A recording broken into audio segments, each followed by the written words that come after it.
kandi amushayini yaza kwinjirwa amushanani kukijwa abamisho bw'abazeire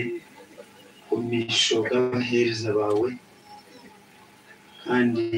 n'umisho bw'abanyamuzari nshaba ayimukama ngo obwirobo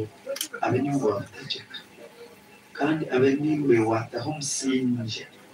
ahabwo ubushore bwa shayini ndamusima kandi nshaba ngo ugambe nito mu kigambo cyawe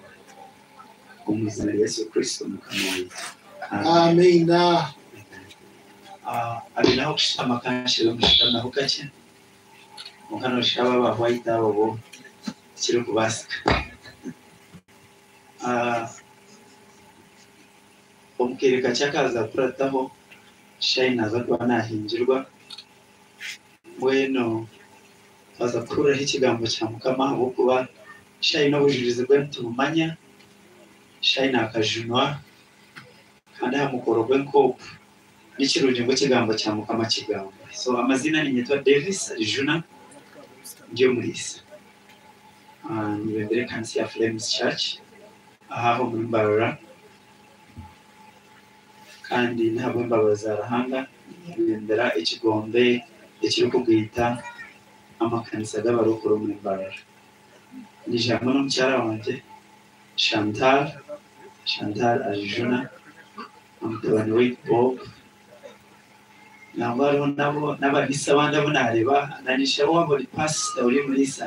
ubimuke utubire I saw some pastors around yes okay amakomcha hariho ndijo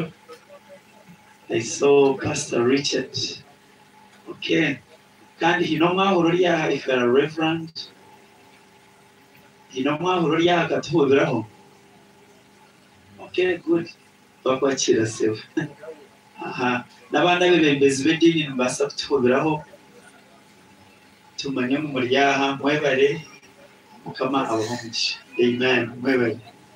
yes aha ni nabwamba kaki ahamugisha ngo muzeyi noreba abana